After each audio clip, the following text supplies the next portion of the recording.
ZEE5 ಇರುವಾಗ ನೀವು ನಿಮ್ಮ ನೆಚ್ಚಿನ ಶೋಗಳನ್ನ ಎಂದಿಗೂ ಮಿಸ್ ಮಾಡಿಕೊಳ್ಳುವುದಿಲ್ಲ. ಅದು ಸಂಪೂರ್ಣ ಉಚಿತವಾಗಿ. ಇವ್ರವ್ವ ಏನ್ ಸಹ ನನ್ನ ಅತ್ತೆ ಹಂಗಂತ ಕೇಳ್ತವ್ರಲ್ಲ, ಪಾಪ ಚಂದ್ರು ಹಳೆದ್ನೆಲ್ಲ ಮರ್ತು ಬಿಟ್ಟವ್ರೆ ಅಂತ ಕಾಣ್ತದೆ. ನನ್ನ ವಸು ಮೊದಲನೇ ಕಿತ್ತ ಬೊಸ್ರಿ ಆದಾಗ ಮಗಿನ ತೆಗ್ಸೋ ಮಾತಾಡ್ದವ್ರು ಯಾರು? ಮಗಿನ ತೆಗಿಸ್ಬಿಡಕ್ ಹೇಳಿ. ನಮ್ಮ ಯಜಮಾನ್ರು 3 ವರ್ಷ ಮೇಲೆ ಕೇಳ್ದಂಗೆ ಕೂತ್ಕೊಂಡಿದ್ರಲ್ಲ, ಅದಕ್ಕೆ ಕಾರಣ ಯಾರು?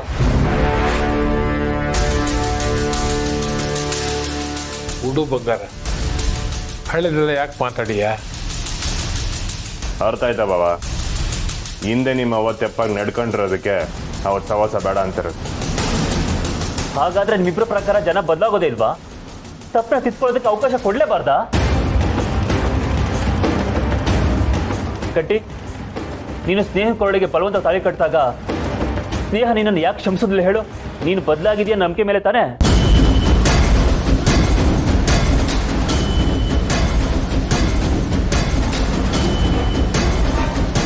ಅಣ್ಣಯ್ಯ, ಓಹೋ, ನಿಮ್ಮ ವಿಷಯ ಮಾತಾಡಿದ ತಕ್ಷಣ ನನ್ನನ್ನೇ ತಡೆಯಕ್ಕೆ ಬರ್ತೀರಲ್ಲ?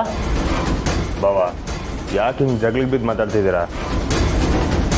ಚಂದ್ರು, ಹೋಲಿ ಬಿಟ್ಬಿಡಪ್ಪ. ಅಪ್ಪ, ನಾನು ಜಗಳ ಬಿದ್ದು ಮಾತಾಡ್ತಿಲ್ಲವ. ನಮ್ಮಮ್ಮ ತಪ್ಪು ಮಾಡಿದಾಗ ನಾನು ಖಂಡಿಸಿದ್ದೀನಿ, ಕೋಪ ಮಾಡ್ಕೊಂಡಿದ್ದೀನಿ. ಆದ್ರೆ ಈಗ ಅವಳು ಬದಲಾಗಿದ್ದಾಳೆ ಅಂತ ಹೇಳ್ತಿದ್ರೆ ಯಾರು ನಂಬ್ತಾನೆ ಇಲ್ವಲ್ಲ? ಚಂದ್ರು, ಈಗ ಸುಮ್ಕೆ ಆ ಮಾತಾಡ ಯಾಕಪ್ಪ? ಈಗಾಗಲೇ ನಾವೆಲ್ಲ ಸ್ಥಾನ ವಿಷಯದ ಸ್ಥಾನದಿಂದ ಹೊಂದ್ಕೊಂಡಿದ್ದೀವಿ. ಅಟ್ಲೀಸ್ಟ್ ನಮ್ಮಮ್ಮ ವಸುನ ಸೊಸೆ ಅಂತ ಒಪ್ಕೊಂಡಿದ್ದಾಳೆ.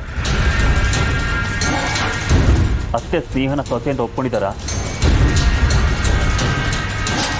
ಇದರಲ್ಲೇ ಡಿಸೈಡ್ ಮಾಡಿ ಯಾರು ಹೇಗೆ ಅಂತ.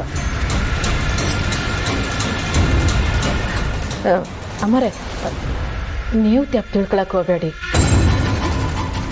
ಪುಟ್ಟಕ್ಕ, ನಾನು ಈ ಮನೆ ಹೊಸ್ಲು ತೊಳಿಯೋದು ನಿನ್ನ ಮಕ್ಕನ್ ಮಾಡ್ಕೊಂಡು ಮಾತ್ರ. ಬ್ಯಾರೆ ಯಾರ ಮಾತು ನನ್ನ ಮನ್ಸಿಗೆ ತಾಕಕ್ಕಿಲ್ಲ. ಸನಾ, ನೀನು ನಿನ್ನ ಗಂಡನ ಮನೆ ಬಿಟ್ಬಿಟ್ಟು ಅವ್ವನ ಮನೆಗೆ ಬಂದಿರೋದ್ರಲ್ಲಿ ಅವಮಾನ ಏನೂ ಇಲ್ಲ ಕಣವ. ಗಂಡನ ಮನೆ ಗುಡಿ ಹಂಗೆ, ಗಂಡನೇ ಶ್ರೀರಾಮಚಂದ್ರನಂಗೆ ಅಂತ ಇನ್ನವರೆಲ್ಲ ಹೇಳ್ತಿದ್ರು. ಅದೆಲ್ಲವೂ ದಿಟ್ಟನೆಯ. ಆದರೆ ಎಲ್ಲಿವರೆಗೂ ಗಂಡ ಶ್ರೀರಾಮಚಂದ್ರ ಆಗಿರ್ತಾನೋ ಅಲ್ಲಿ ಗಂಟ ಮಾತ್ರ.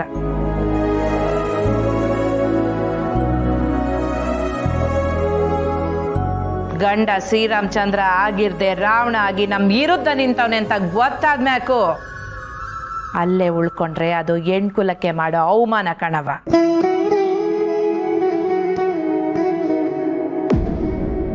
ಮಾಡು, ನಿಂಗತ್ತೆ ಯೋನೇ ಸಾಯಬೇಕು ಅಂದ್ರೂ ನನ್ನ ಕೇಳು. ನಿನ್ನ ಜೊತೆಯಾಗ ನಾನೇ ಸರಿನೇ? ಪುಟ್ಟಕ್ಕ, ನಾವಿನ್ ಬರ್ತೀವಿ ರೀ.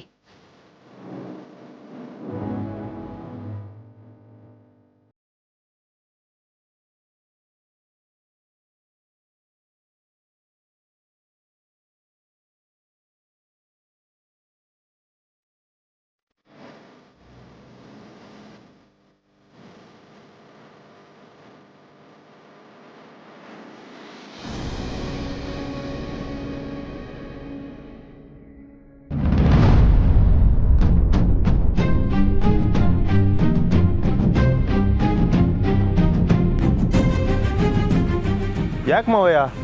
ಓ, ಅವನ ಹುಡ್ಕೊಂಬಂದ? ಅದು ಅವ್ವ ಮೆಸ್ಸಿಗೆ ಆರ್ಡ್ರ್ ಬಂತು ಅಂತ ಮುತ್ತುನ್ ಕರ್ಕೊಂಡು ದಿನಸಿ ತಗೊಬರಕ್ಕೆ ಮಾರ್ಕೆಟ್ಗೆ ಹೋಗೋರ. ಮುತ್ತು ನಂಗೆ ಫೋನ್ ಮಾಡಿ ಹೇಳ್ದ. ಅದು ನಾ ಬಂದಿದ್ದು ಚಂದ್ರು ಜೊತೆ ಮಾತಾಡಬೇಕು ಅಂದರೆ ಅಳಿಯಂದ್ರು ಬರ್ತಾರೋ ಇಲ್ವೋ? ಯಾಕೆ ಮಾವಯ್ಯ, ಏನ ಸಮಸ್ಯೆನಾ? ನಿಮ್ಮ ಹತ್ರ ಅರ್ಜೆಂಟಾಗಿ ಒಂದು ವಿಷಯ ಮಾತಾಡಬೇಕಾಯ್ತು. ಏನು ಹೇಳಿ? ಇಲ್ಲಿ ಬೇಡ, ಬನ್ನಿ ಬೇರೆ ಕಡೆ ಹೋಗಮ್ಮ.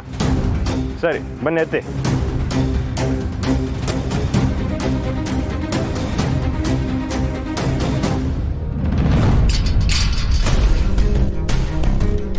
ಅತ್ತೆ, ಮುರಳಿ ಬಂದ, ಗೇಟ್ ಹತ್ರ ಇದ್ದಾನೆ. ಅಳಿ ಅಳಿ ಬರ್ಲಿ ಇರಿ. ಬಂದ ಬಂದ ಬಂದ ಬಂದ. ತಾಯಿಯಾಗಿ ಇನ್ನು ಎಷ್ಟು ಅಂತ ಅವಮಾನ ಸಹಿಸ್ಕೊಳ್ಳೋದು ಅಳಿ ಹತ್ರ. ನೀವೇ ಹೇಳಿ, ಇದ್ರಲ್ಲಿ ನಂದು ಏನ್ ತಪ್ಪಿತ್ತು?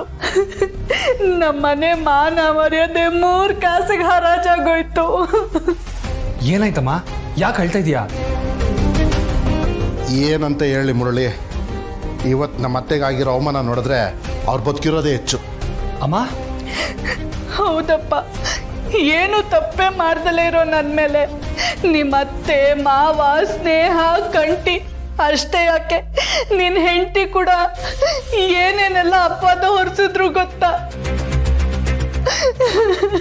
ನನ್ನ ಜಾಗದಲ್ಲಿ ಬೇರೆ ಯಾರಾದ್ರೂ ಇದ್ದಿದ್ರೆ ಇಷ್ಟೊತ್ತಿಗೆ ಸತ್ತೇ ಹೋಗ್ತಿದ್ರು. ಅಮ್ಮ,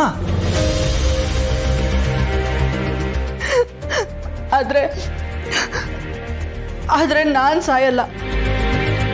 ಯಾಕೆ ಗೊತ್ತಾ? ಯಾಕೆಂದ್ರೆ ನಾನೇನಾದ್ರೂ ಹೆಚ್ಚು ಕಮ್ಮಿ ಮಾಡ್ಕೊಂಡ್ರೆ ನೀನು ಸಹ ನನ್ನ ಯಾವತ್ತೂ ಕ್ಷಮಿಸಲ್ಲ ಅನ್ನೋದು ನನಗೆ ಗೊತ್ತು. ನಿಮ್ಮಿಬ್ರನ್ನ ದೂರ ಮಾಡಕ್ ನಂಗೆ ಇಷ್ಟ ಇಲ್ಲ ಕಣೋ.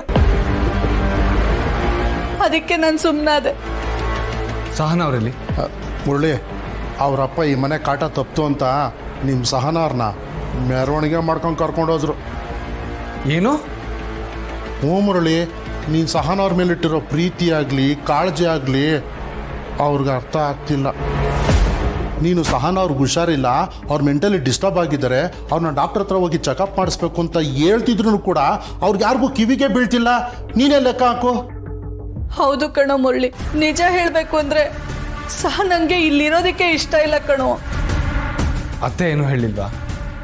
ಮಕ್ಕಳು ಅಂತ ಬಂದಾಗ ಎಲ್ಲ ತಾಯಂದ್ರು ಮಕ್ಕಳ ಪರನೇ ತಾನೆ. ಆದರೆ ಅತ್ತೆ ಮಾತ್ರ ಸಹನವ್ರು ಹೋಗೋವರೆಗೂ ಸೊಸೆ ಪರವಾಗೇ ಇದ್ರು. ಹೌದು ಕಣೋ ಮುರಳಿ, ನಿನ್ನ ತಾಯಿಯಾಗಿ ನಿನ್ನ ಸಂಸಾರನ ಒಂದು ಮಾಡೋದಕ್ಕೆ ನನ್ನ ಕೈಲಾಗಿದ್ದ ಎಲ್ಲ ಪ್ರಯತ್ನನೂ ಮಾಡಿದೆ ಕಣೋ.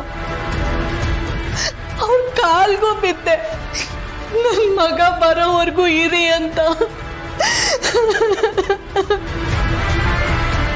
ಹೌದು ಕಣೋ, ಅತ್ತೆ ಅವ್ರು ಕಾಲು ಹಿಡ್ಕೊಂಡ್ರು, ಆದರೆ ಪುಟ್ಟಕ್ಕನ ಕೈ ಮಾತ್ರ ಅತ್ತೆ ಕೆನ್ನೆ ಮೇಲಿತ್ತು.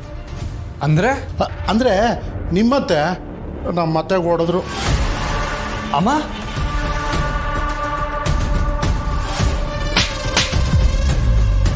ಇಷ್ಟೆಲ್ಲ ಆದರೂ ಸಹನವ್ರು ಸುಮ್ಮನೆ ಇದ್ರ?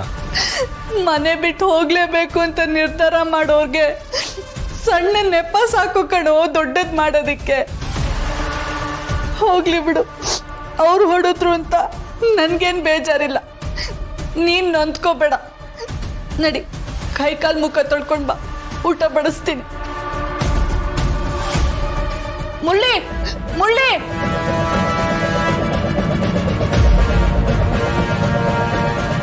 ಏನತ್ತೆ ನಿಮ್ಮ ಪರ್ಫಾರ್ಮೆನ್ಸು?